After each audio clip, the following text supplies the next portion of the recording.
You took his wife. You took his unborn child. And his city.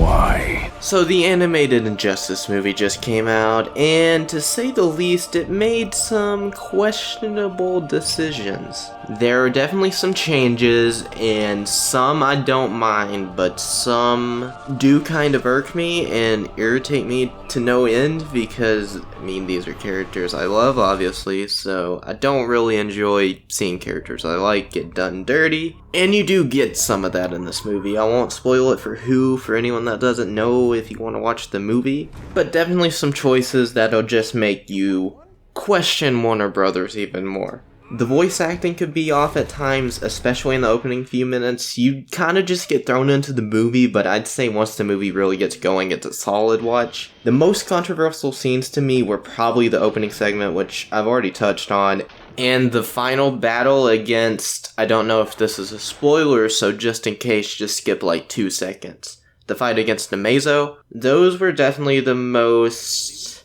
in terms of character deaths, those are definitely the most jarring decisions that were made for me in this movie. Aside from that, I did really enjoy the film. This was probably my least favorite Joker voice, although he's not in the movie for too long. Joker is still, of course, a big part of the movie. I guess the best way to describe the film would be Injustice 1, years 1 through 5 from the comics, and then, of course, the bitch from the game, Superman killing Joker and all that. If you played the first Injustice, or really just even know anything about Injustice, you know. Credit to Connor or Exit over here for the comic info. So really, the main characters are Superman, Wonder Woman, Cyborg, Green Arrow, Mr. Terrific, Plastic Man, and every Batman-centric character that's ever existed.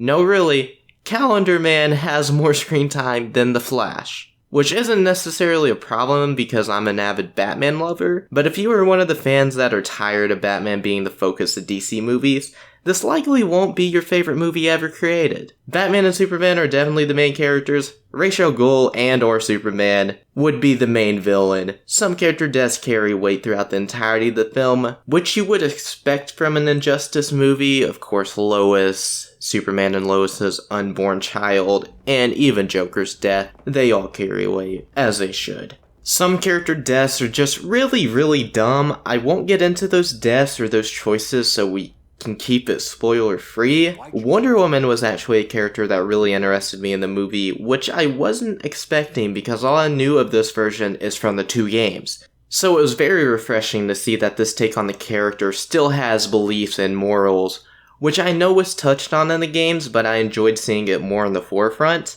Plastic Man and Mr. Terrific were both inclusions I welcomed, and just the entire conflict that the film is showcasing is interesting to me. What classifies someone as a criminal? Who's redeemable? Who's not? What boundaries can you and can't you cross to bring about peace? Should anyone have the power to decide these things? No. Overall, the movie was paced well. I was never really bored, maybe some slow parts here and there, and it felt like a movie that was only setting up a sequel, which makes some of the changes they made that much more questionable, but overall I did enjoy the movie and I'd recommend you to check it out if you get the chance. If I were to give it a grade, I would give it a B-. If I enjoyed the changes a bit more, it'd probably be a little higher, but some of the changes just irked me a little too much and took me too out of the film or irritated me too much. But anyway guys, if you've seen the film, let me know what you thought about it down in the comments below. If you haven't, let me know, are you gonna see it? Do you want to see the film as the concept of an evil Superman getting old to you? Is it getting tiring? Is it getting boring? I think it kinda is, but it didn't really bother me in this movie. Anyway guys, thank you so much for watching. Be sure to like, share, and subscribe if you enjoyed the video, and I will see you guys next time.